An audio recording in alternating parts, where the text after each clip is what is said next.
The husband found out that his wife was unfaithful, and this might have been going on for a long time. Let's listen to their story. I'm 47 years old, and my wife is 45. We had a happy marriage for 22 years, and we're proud parents of 3 kids, a 20-year-old son, and 2 lovely daughters, aged 18 and 16. However, something significant happened on September 21st.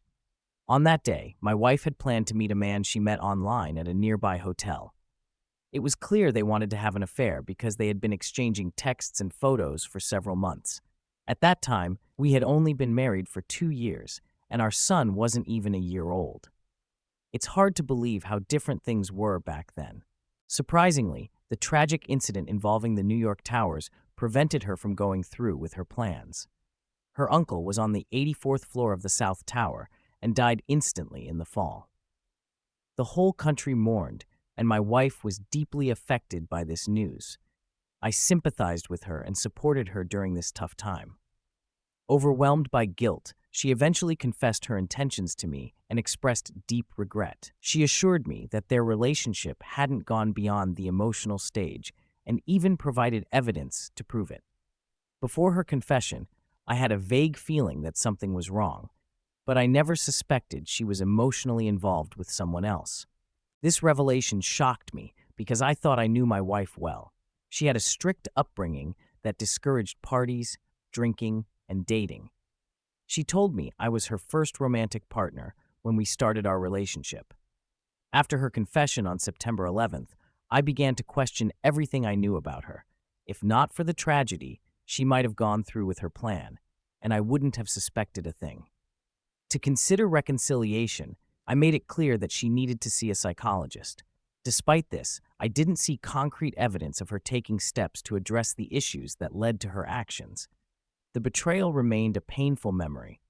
Eventually, she did seek help from a psychologist and showed genuine remorse. We worked on healing our relationship, but trust, once broken, is fragile. We managed to smooth things out, but our trust was never the same. 19 years passed, and we had 2 more children. But on October 14th, 2019, that familiar feeling of doubt resurfaced, causing anxiety. Intuition can be unsettling, especially when it questions the stability of our relationship. One Monday morning, tensions escalated when our 18-year-old daughter had a heated argument with my wife before heading to school. Later, I made a mistake and tried to defuse the situation by playing with the family dog, which made our daughter burst out laughing. Surprisingly, my wife's reaction was unexpected. Overwhelmed with strong emotions, she looked upset and distant. To my surprise, the first alarm bell was her decision to disable the location data exchange function on her phone, which we used to track each other's location. This sudden change in behavior caused an instinctive feeling of anxiety. The trust we had been rebuilding needed more attention.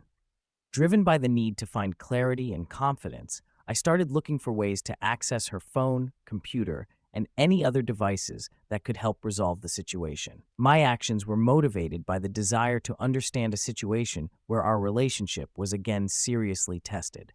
Today, we had to take our youngest to the post office to get a passport for her school trip. Since my wife works at the school where our daughter studies, she kindly offered to take her there, and I met them at the designated location. Both of us needed to be there for this task, but all the while, she seemed detached and distant. While we waited, there was an unsettling silence in the car, broken only by her periodic phone calls. It was clear she was engaged in correspondence with someone, which raised concerns in my mind and a desire to check her phone to ease my worries. She used to leave her phone unattended at home, but lately she carried it everywhere. This change added to my unease. I also recalled her recent purchase of an iPad for her work, which I set up for her. We had discussed this acquisition multiple times, so her desire for it wasn't a surprise. Alongside her phone, the iPad became her constant companion, which she carried around the house. At one point, she left it unattended on the table, allowing me to investigate further. To my surprise, I found it locked with a code. This was unusual for us since we usually don't use codes on our devices. She explained it was because confidential student information was on the iPad, which made sense. However, there was still the possibility she used it for other purposes. On a Friday, we planned to meet at the bank to finalize a loan for our new house. After returning home, she mentioned having an errand to run. Curious, I checked our bank account and discovered that one of her errands was a visit to an adult store. This immediately raised suspicions. When I had the chance, I discreetly searched through her purchases and found beautiful underwear. Our life in bed was stagnant, mainly due to her lack of desire. This discovery led to a conversation. Frustrated by our lack of closeness, I decided to consult a doctor about it. During my research, I stumbled upon several websites discussing low libido in women. This piqued my curiosity and led me to dig deeper. I tried to observe her actions without being noticed and eventually discovered the access code to her iPad while she was with our daughter. With caution and determination, I accessed the device and saw a Facebook message from a stranger asking her to send a photo. Strangely, the app showed they weren't Facebook friends, which left me puzzled. It could have been a random person, but her reaction indicated she knew this individual. The conversation quickly became explicit, and when he suggested that she should leave our daughter and be with him instead, I made a hasty decision to confront her that evening. Unfortunately, this turned out to be a big mistake as she lied about it and took immediate action to cover her tracks. The affair remained a secret from others. She claimed the lingerie was for us and that she was trying to build up the courage to wear it for me. She said the person on Facebook was a former colleague from a summer job who suddenly started messaging her. She swore that their communication was only through texts and didn't involve any physical contact. Although I wanted to believe her, I found it hard to accept her explanations. I told her firmly that all of this needed to stop completely and immediately, and she agreed. The next day, I asked if the affair had truly ended, and she assured me it had. She didn't know I had seen their messages. Using other methods, I discovered that she had told him to unfriend her on Facebook due to my demands, which meant she had lied to me. And here I am, 19 years later, facing a situation that feels all too familiar at this moment. My emotions are a mess, and I'm confused. My appetite has decreased, I can't sleep well, and I find it hard to concentrate. To cope with this, I've scheduled consultations for myself later this week and started spending more time at the gym. This situation is extremely painful, and I don't want to deal with it. Since the day I learned the truth, I've been reading Psalm 81 almost daily. Initially, for several days, I managed to handle the situation relatively well, but today was especially tough. I barely slept last night, which worsened my emotional turmoil. On a brighter note, our son, who was born before the first affair, surprised us by giving us tickets to an event. He currently works at a nearby theater, and we were happy to attend the play, Come From Away. We decided to pretend we were happy because it was an unexpected gift from him in his early 20s. He's an exceptional person, and we didn't want to disappoint him with a refusal or lack of enthusiasm. If you're not familiar with the production, it's based on the events of the September 11, 2001 terrorist attack. It's worth mentioning that the date is historically significant, as are the feelings I had when we bought the tickets. Constant reminders of that specific date and time, as well as a recently reopened painful wound, kept me from fully immersing myself in what was happening. In different circumstances, in a different environment, I might have found pleasure in today's outing, but from the beginning, I wished to be anywhere but in that theater. To ease the discomfort, I started documenting my observations, noting dates, times, and my thoughts in a journal. I even developed a personal mantra to help me deal with similar situations. Stay calm, stay patient, stay in control. I realize I need to be more consistent in applying this mantra, but I'm working on it diligently. I've made significant progress in improving my thinking. Now, as we get ready for our evening shopping, I'm determined to change my perspective on what's happening as a result of my investigation. It turns out that her interactions with other men occurred during a summer school program where she worked as a teacher's assistant. During this program, she connected with a physical education teacher who turned out to be 32 years old, while my wife, who behaved inappropriately, is 47 years old. This situation can be described as her playing the role of a cougar. Her partner is a physical education teacher at a nearby school, while my wife works at another school, not even in the same district. She crossed paths with him during their joint participation in the summer school program, which accepts applications from teachers and staff from various districts who want to participate. This unique setup allows people with different levels of education to work together who wouldn't typically cooperate. I knew he would be in the program, but chose to keep that knowledge to myself. At the moment, she remains unaware of my awareness. I decided to pay closer attention to their interactions and eventually found a message from her to him on Facebook with very interesting content. To my surprise, he seemed to brush her off, which made me smile. This led me to believe he saw her more as a friend and wanted to avoid a romantic relationship, considering their significant age difference. She's 47, about 15 years older than him. My belief is based on previous messages where she mentioned going camping overnight, and he didn't respond. Later, I learned that she had told him about the trip. We had a few family conversations, but she didn't seem to share my perspective. However, I haven't made a final decision yet, even though I feel it's getting close. With significant life changes on the horizon, I believe it's crucial to have a well-established network of information sources. To do this, I use tools like voice recorders, GPS, navigation devices, electronic codes, and so on. With caution and determination, I accessed the device and saw a Facebook message from a stranger asking her to send a photo. Strangely, the app showed they weren't Facebook friends, which left me puzzled. It could have been a random person, but her reaction indicated she knew this individual. The conversation quickly became explicit, and when he suggested that she should leave our daughter and be with him instead, I made a hasty decision to confront her that evening. Unfortunately, this turned out to be a big mistake, as she lied about it and took immediate action to cover her tracks. The affair remained a secret from others. She claimed the lingerie was for us and that she was trying to build up the courage to wear it for me. She said the person on Facebook was a former colleague from a summer job who suddenly started messaging her. She swore that their communication was only through texts and didn't involve any physical contact. Although I wanted to believe her, I found it hard to accept her explanations. I told her firmly that all of this needed to stop completely and immediately, and she agreed. The next day, I asked if the affair had truly ended, and she assured me it had. She didn't know I had seen their messages. Using other methods, I discovered that she had told him to unfriend her on Facebook due to my demands, which meant she had lied to me. And here I am, 19 years later, facing a situation that feels all too familiar at this moment. My emotions are a mess, and I'm confused.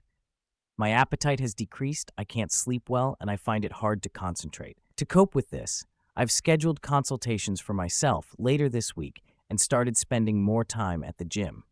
This situation is extremely painful, and I don't want to deal with it. Since the day I learned the truth, I've been reading Psalm 81 almost daily. Initially, for several days, I managed to handle the situation relatively well, but today was especially tough.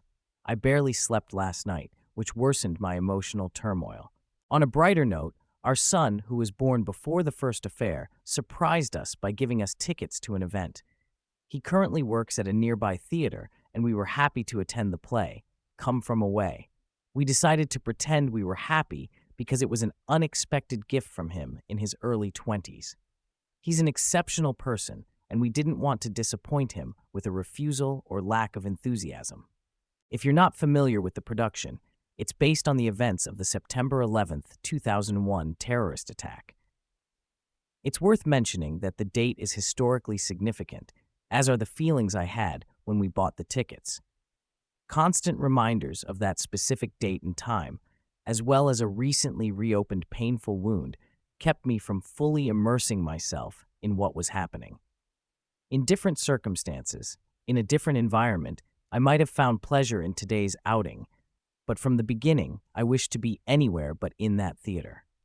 To ease the discomfort, I started documenting my observations, noting dates, times, and my thoughts in a journal. I even developed a personal mantra to help me deal with similar situations.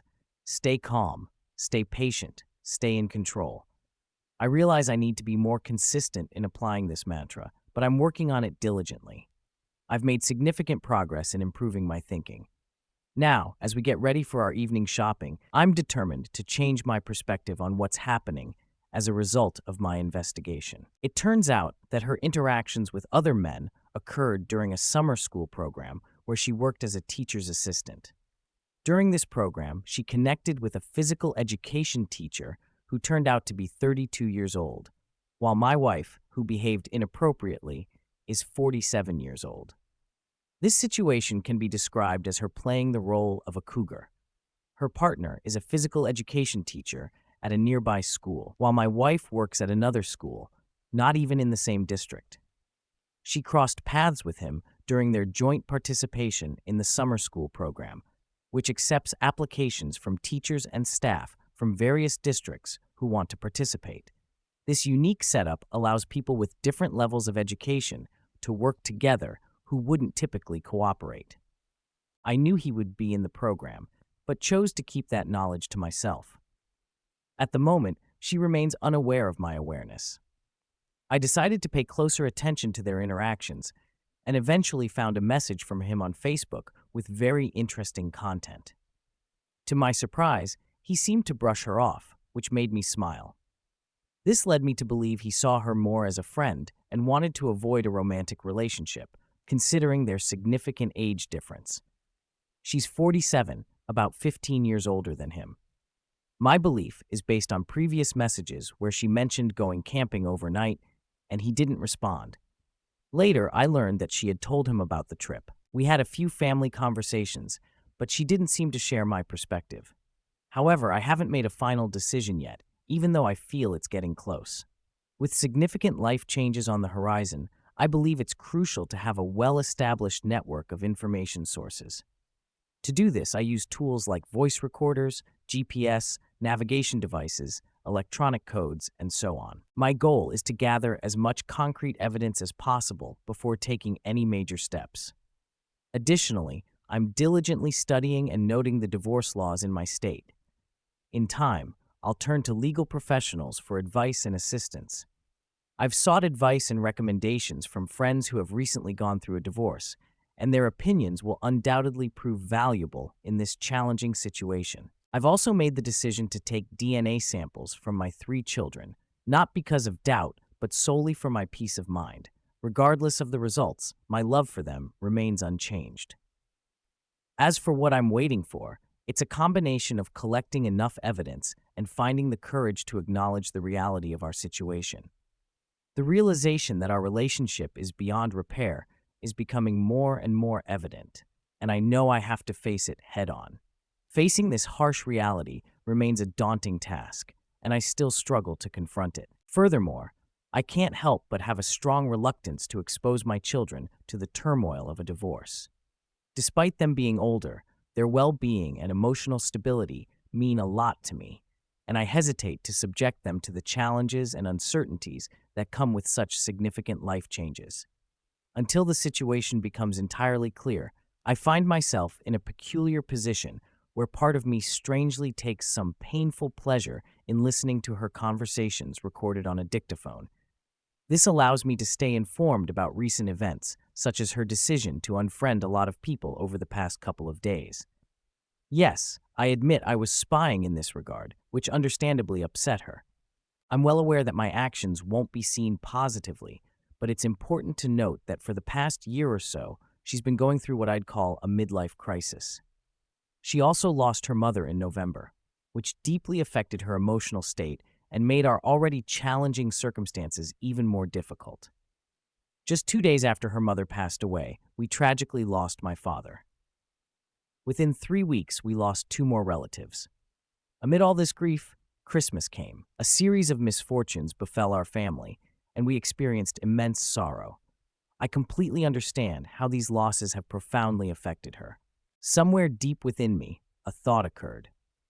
Maybe her current state of mind is a result of these recent events, and perhaps I should try to create some separation between the pain caused by these losses and the additional mental anguish a divorce would bring. I'm willing to make that sacrifice to prioritize the well-being of my children and loved ones. I've made the tough choice to exercise patience a bit longer before rushing into decisions. Building a 26-year-long relationship is far from simple, especially when you consider the intense love I felt for this woman throughout most of our marriage, a love that often consumed me.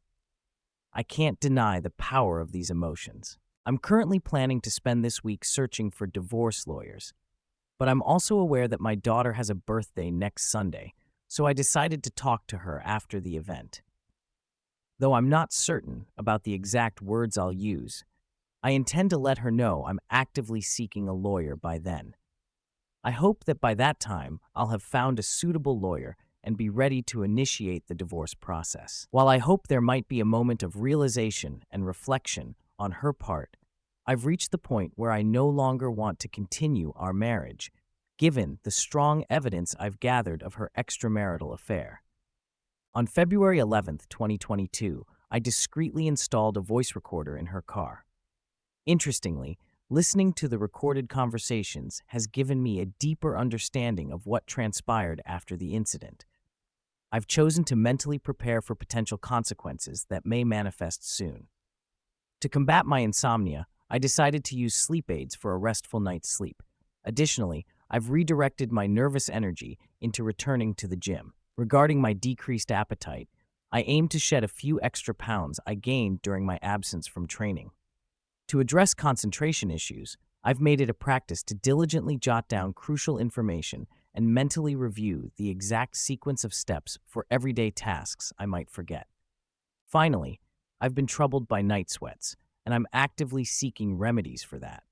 When I stumbled upon these events, I quickly realized that this was another aspect that needed attention. I promptly collected some towels, t-shirts, and underwear and piled them up next to the bed. I assumed that handling these things, particularly during the cold winter months, could be especially challenging. After this initial reaction, a sense of relief washed over me. I no longer had to constantly hide, playing the roles of spies or investigators in our own marriage. I wouldn't need to tiptoe around sensitive topics to avoid upsetting her. Even before I had the chance to express my concerns, I understood that in recent months, she'd been acting as though everything was fine, and this only intensified her frustration. When I finally revealed everything to her, receiving a box of her deceased mother's belongings from her father was a significant moment, but I surprisingly felt unaffected by it. Watching her reaction during our subsequent argument didn't evoke sympathy, sorrow, or sadness in me. After persistent persuasion and prodding, she finally asked, "What's wrong? Tell me what's bothering you." I simply mentioned his name. I noticed her excitement before she rushed out of the house. At that moment, a weight lifted from my shoulders. I no longer worried about her presence or felt tense, as if I had to meet certain expectations or continually update her on my activities. As for recent events, something seemed amiss. Everything was going too smoothly for us, almost unnaturally so. Her unexpected kindness towards me raised suspicion. I noticed a peculiar change in her behavior. Things that would typically annoy her suddenly stopped bothering her. Initially, I viewed her new behavior as a sign of her newfound happiness. But an uneasy feeling gnawed at me, so I decided to take on the role of a vigilant observer. Imagining myself in metaphorical black sunglasses and a raincoat, I became a marriage detective. I discreetly installed a voice recorder in her car and activated the GPS navigation system. Casting a metaphorical fishing line, I was amazed to catch something on the first attempt. The recording contained 2 phone calls, the first indicating her intention to meet with him. Their meeting took place in a church parking lot and lasted about 40 minutes. Fortunately, I was spared the need to listen to their communication. While she walked to his car, she made a subsequent phone call to her trusted friend living on the other side of the country who served as her confidant. If talking to him wasn't enough to confirm my suspicions, and I had no doubt about it, I could find additional evidence in this call. When I confronted her that evening, she followed a familiar pattern characteristic of her. She tried to downplay or deny her involvement in the betrayal, shifting the blame to another. It's my mistake that she harbored a grudge about missed opportunities in her life. Before our marriage, she didn't have the chance to go to college or lead a carefree bachelor life. Regrettably, I take responsibility for this, and she holds some resentment towards me. I've already conveyed to her that if she wishes to end our relationship, I will understand. Yet she's chosen to stay, making it clear that her betrayal is entirely her own decision. While I acknowledge my flaws as a husband, it's important to recognize that I wasn't married to a flawless individual either. The notion that I have an ideal wife seems undeserved in my case. Consequently, I've reached out to divorced women I know for lawyer recommendations and strategic guidance. I've come to the realization that it's time to bring this to a close. My wife, who has withdrawn from our relationship, has demonstrated her lack of commitment to reconciliation.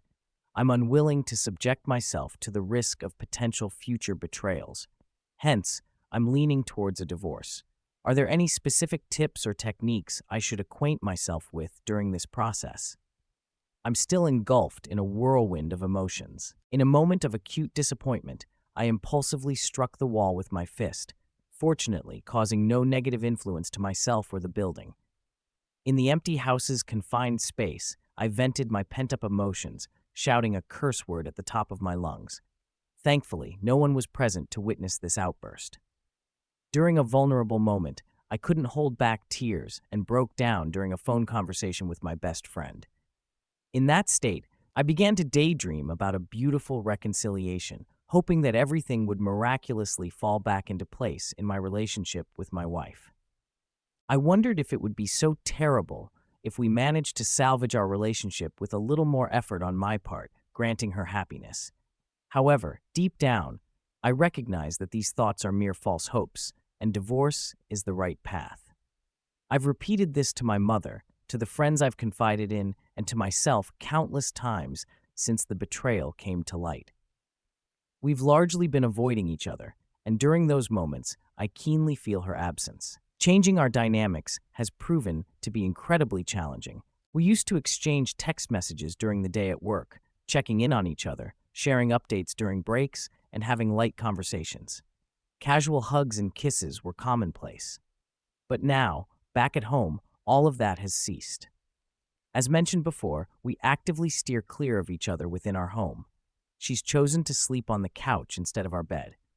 Previously, one of my simple morning joys was gently waking her up. When the alarm went off, I'd roll over onto my back, stroke her back or arm, and softly whisper, "Hey honey, it's time." Unfortunately, those bed life moments are a thing of the past. Every morning, I'd wake her up with a gentle touch and a nearly inaudible whisper that always brought a smile to my face. Despite the circumstances, she hasn't left, and we haven't officially separated. But deep down, I understand what needs to be done. Though I know it won't be an easy journey, I find solace in the hope that a glimmer of light awaits me at the end of this long, dark, and lonely tunnel. It's distressing to witness her envy of our children, who have opportunities to travel and participate in exciting events through their involvement in the school musical group. It's essential to note that neither she nor I had the chance to experience these opportunities ourselves. I find joy in witnessing my children's happiness and the opportunities they have, which I didn't. Over the past 2 decades, I've dedicated my time to participating in a fairly well-known local band, which has allowed me to perform at some wonderful events. However, my wife is envious of these opportunities. She disregards the countless hours of practice and study I've put into reaching a level that allows me to pursue this hobby. Curiously, she often shares stories with me about people she encountered at work who heard or followed our music. It appears that she takes pride in being married to a man who attracts attention. One day, my wife expressed her displeasure, stating that I leave her alone with the children when I go to play. Yet, it's important to note that I worked and came home with earnings in my pocket. While I enjoyed my time, there's no denying that performing music in front of an audience can be incredibly exhilarating. I had to handle concert arrangements, communicate with bar owners, maintain a flawless rhythm, and gauge audience reactions. Despite the fatigue that late-night performances brought, I'd still wake up at 5 in the morning for a full day's work. Balancing these responsibilities made the day challenging and lengthy. But it was necessary because we needed the income to build the house she desired. Leaving the band wasn't a viable option, as it was a significant source of income for me. It's worth noting that she had her own job, but my earnings from performances were comparable to what she made from her steady job. Furthermore, this situation infuriated her, as it turned out that my real job paid 3 to 4 times more than hers. I made it my mission to provide my family with the life I believed they deserved. However, instead of gratitude, all I received was resentment. The age-old saying, "When someone shows you who they are, believe them," rang true in my case. Unfortunately, it took me far too long to understand the true nature of the man I married. Consequently, I've arrived at the same conclusion. If we continue to stay together, I'd essentially be subscribing to another cycle of frustration and dissatisfaction. In this regard, I've gathered recommendations for several lawyers and will be scheduling appointments with them in the near future. Unfortunately, I don't see a viable solution or future for our relationship. Divorce may not be an immediate outcome, but it has become evident that there is no foundation for salvaging our relationship. Paradoxically, those who know her outside of our home perceive her as a wonderful person, a warm, caring, exceptional mother who consistently assists others, and I can confirm that she genuinely fulfills these roles. But within our family, reality differs from perception. She exhibits the traits I described earlier. It appears that she has succumbed to what I refer to as the palm syndrome. This individual is her coworker, who, as it turns out, is married to another coworker. I haven't shared this information with her family yet. As far as I know, her father and his sister are the only relatives she has left. Although I don't communicate with them very often, I intend to inform her father at some point. I've also reached out to the wife of the man who betrayed us, but unfortunately, she hasn't responded.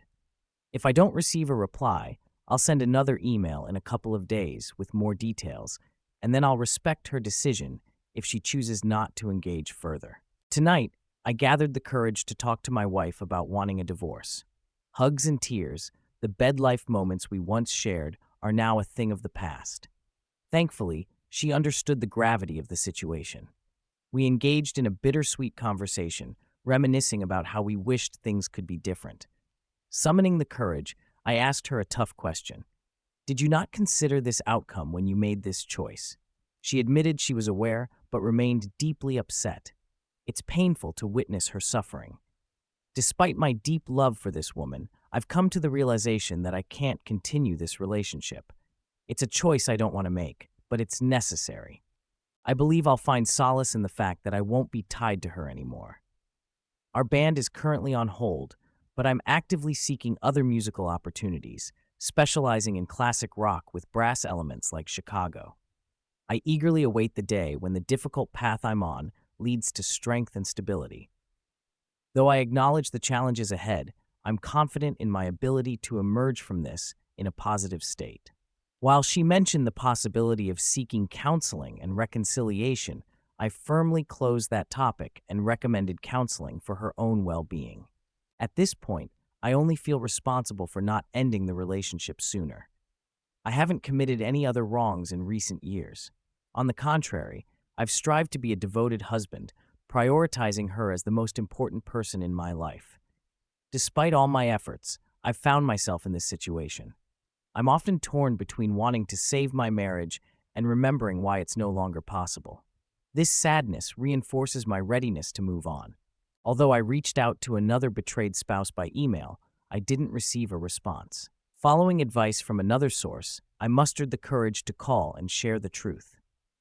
I've never felt so terrible, even though I know I did nothing wrong in conveying the information she needed to know. Watching her heart break, I felt responsible for her suffering. It was like reliving the shock and devastation. Breaking someone's heart, even unintentionally, is incredibly difficult. I assured her that, even though we'd never met in person, I'd be there for her through phone or SMS. Our conversation turned out to be therapeutic for me as well. After discussing our experiences, I have a clearer understanding of the situation.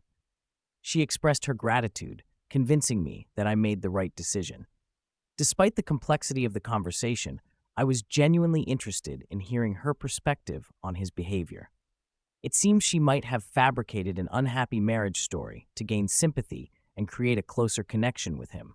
While I acknowledge her involvement in this situation, it's possible she manipulated him by feeding into his desires. My wife is still unaware of this situation. I rejected a man involved in infidelity, which resulted in 2 families being torn apart, leaving 6 children to wonder why their parents caused them such pain. Perhaps comparing salaries would shed light on the situation, but it didn't occur to me at the moment. I've stopped communicating with her and try to avoid being in the same room unless it involves our children or household duties. Recently, there's been a noticeable coldness in our home.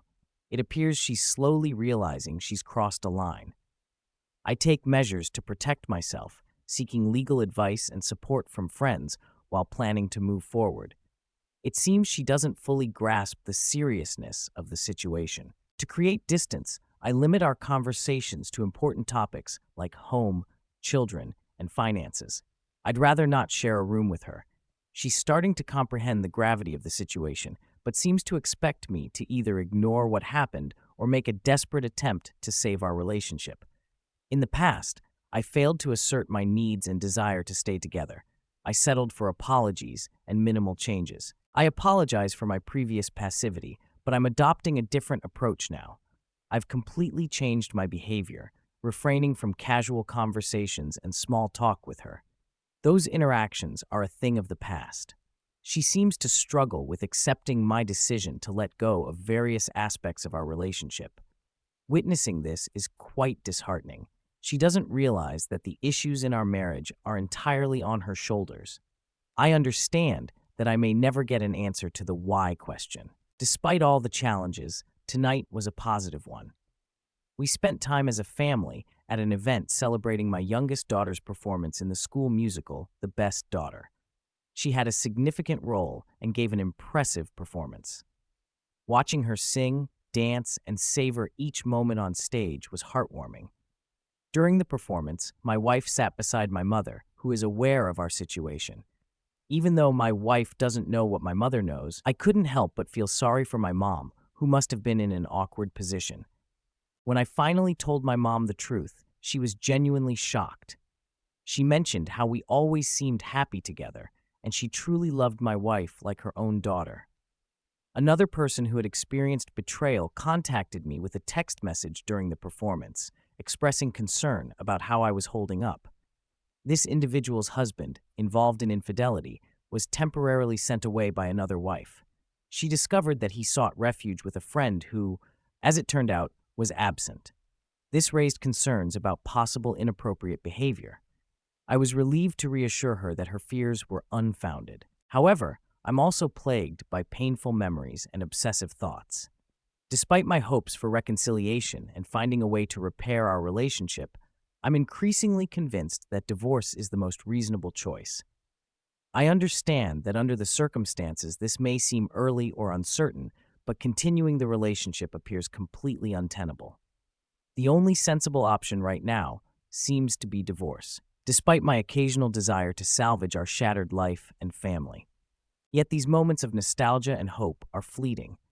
They're part of the healing process, but they quickly fade, giving way to the harsh reality that staying with her isn't worthwhile.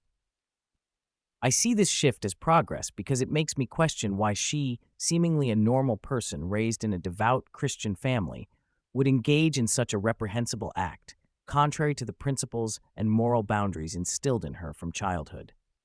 Tonight marked a turning point. I followed her to the parking lot, where she stood for a while, then went to the store and returned to the parking lot. As I watched from the sidelines, I couldn't help but wonder what was happening. My intuition told me she was with him, prompting me to investigate further. To my shock, I found her car parked next to his. In the process of clarifying the situation, I contacted his wife, with whom I'd been communicating for the past few days. She encouraged me to approach them, introduce myself, and take a photo as evidence. Following her advice, I asked my wife not to return home that evening, and I continued my way home alone. She called me, crying and apologizing. Reluctantly, I agreed to pick up my things, hoping that she would leave for a while. This is how I finally got all the answers, and a new chapter in this turbulent journey began. However, there was an unexpected twist. The DNA test results for my 3 children remained untouched in the mailbox where we kept our mail, and anyone could have taken them. Since I rarely received physical mail, I had forgotten about them. I had always believed all 3 children were mine, but to my astonishment, it turned out that my eldest son was not biologically mine. This revelation surprised me with such force that I was utterly stunned. I hadn't expected such a betrayal, and realizing she must have been unfaithful in the early years of our marriage, my heart was irreparably shattered into countless pieces. I understood that it was necessary to be honest with my children, even if it meant delivering heart-wrenching news. So last night, I mustered the courage to tell my son the truth. It was an emotionally charged moment filled with tight hugs and tears. Meanwhile, my soon-to-be ex-wife was still absent from home after I caught her red-handed in the car with her lover. Though he's not my biological son, I raised him as my own, and he holds a special place in my heart. In his 20s, he grew into a wonderful young man of whom any father could be proud. However, he's not yet ready to confront his mother over her actions. It was with a heavy heart that I made the tough decision to share this news with my soon-to-be ex-wife. I called her on the phone, gathered my strength, and revealed the truth. As expected, she burst into tears and apologized. She wanted to return home, but I firmly advised her to stay where she was for now. Regardless of the DNA results, I reassured myself that he was still my son. Our connection transcends genetics. Throughout this ordeal, I never concealed my love for the children and reminded them of it every day. Surprisingly, now that the truth has come to light, I feel relieved. The constant worry of playing the role of a marriage detective and concerns about her actions are over.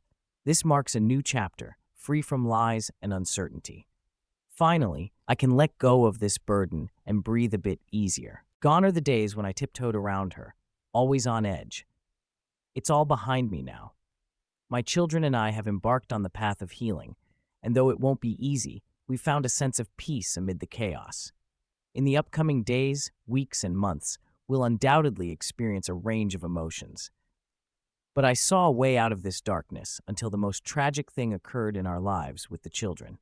Even though we were all angry with my soon-to-be ex-wife, we felt real sorrow and pain.